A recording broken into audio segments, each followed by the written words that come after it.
மற்றவர்களை நீ மகிழ்வித்தால் உன்னை இறைவன் மகிழ்விப்பார். ஓம் சாய்ராம், ஜெய் சாய்ராம். என் அன்பின் பிரியமே, உனது துயரங்கள் அனைத்தும் விரைவில் ஒரு முடிவுக்கு வரப்போகின்றது. தேவையில்லாமல் கண்களை கலங்க வைக்காதே. மகிழ்ச்சியாக இரு. நான் இருக்கும்போது எதற்காகவும் கலங்காதே. என்னை மீறி எதுவும் நடக்கப் போவதில்லை. உன்னை நான் தேர்ந்தெடுத்து நான் வசிக்கும் இடத்திற்கு வரவழைத்தேன். எப்படிப்பட்ட சூழ்நிலையிலும் நீ கலங்கக்கூடாது. என் வாக்கு என்றும் பொய்யாகாது. எந்த சூழ்நிலையிலும் கைவிட மாட்டேன். நீ நம்பிக்கையோடு இரு. என்மேல் நம்பிக்கையோடு இரு. உனக்கு என்ன வேண்டும், வேண்டியதை எடுத்து செல். எனது கஜானா வாயிற்கதவுகள் உனக்காக எப்போதும் திறந்து இருக்கும். எது உன்னிடத்தில் சேர வேண்டுமோ அது சேர வேண்டிய நேரத்தில் தானாகவே வந்து சேர்ந்துவிடும். அனைவரும் வியக்கும் வண்ணம் நீ உயரக்கூடிய கால நேரம் இது. நிம்மதியாக மகிழ்ச்சியாக இரு. உனது கர்ம பலன்கள் அனைத்தும் விலகப் போகின்றது. வாழ்க்கையில் பெயர் புகழ் பெற்று நீ உயரப் போகின்றாய். உன்னை இன்று வழி நடத்தி செல்லும் ஆசான் நான். நித்தியப்படி வழங்க நான் சற்று தயங்கி யோசித்து நின்றால் சற்று யோசித்துப்பார், என்ன நடந்திருக்கும்? நீ கேட்டு நான் செய்ய வேண்டிய அவசியமில்லை. எந்த சூழ்நிலையிலும் நீ கடந்து வந்த பாதையை மறக்காதே. நான் இருக்கிறேன், கலங்காதே.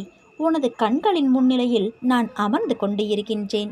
உன்னுடைய செயல்களில் மாற்றத்தைக் கண்டு என்னை முழுமையாக ஏற்றுக்கொண்டு என்னை காண துடிப்பாய். அப்போது நான் உன் கண் முன்னே தோன்றும்போது உன்னால் பேச முடியாமல் கண்களில் ஆனந்த கண்ணீர் வழிய வாயடைத்து போவாய். உனது கிரகத்தில் நான் வாசம் செய்யும் போது எதற்காகவும் கலங்கக்கூடாது. நான் இருக்கின்றேன். அனைத்திலும் இருந்து உன்னை விடுவிக்கப் போகின்றேன். உன்னை உயர்த்தி பார்க்க நான் ஆசைப்படுகின்றேன். உனக்கு வேண்டியதை செய்ய நான் இருக்கும் பொழுது எவரிடத்திலும் போய் நின்று கொண்டு இருக்காதே. உனது தேவையை பூர்த்தி செய்ய யாசகம் பெற்று உனக்கு தருவதற்காக நான் காத்திருக்கின்றேன். யாருடைய கண்களில் கண்ணீர் துளிகள் கசிந்து உருகி ஓடுகின்றனவோ அவர்கள் ஆத்மார்த்தமாக வேண்டுகிறார்கள் என்று அர்த்தம். மற்றவர்கள் அந்த அவசியத்தில் இல்லை என்பதால் மேம்போக்காக வேண்டுகிறார்கள். எந்த வெள்ளம் புரண்டு வருகிறதோ அந்த வெள்ளம் வழிகளை உண்டாக்குகிறது. எங்கே நீர்வரத்து இல்லையோ அங்கே வழிகள் உண்டாவதில்லை. இதுதான் கண்ணீருடன் வேண்டுகிற வேண்டுதலுக்கும் கடமைக்காக வேண்டுகிற வேண்டுதலுக்கும் இடையே உள்ள வித்தியாசம். என்னிடம் இருந்து பற்றி கொண்டாயே என கேட்டு அழாதே.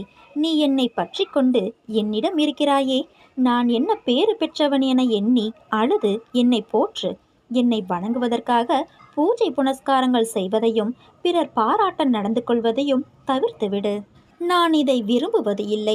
வெளிப்படையான ஆடம்பர வழிபாட்டுக்கு நான் முக்கியத்துவம் தருவதில்லை.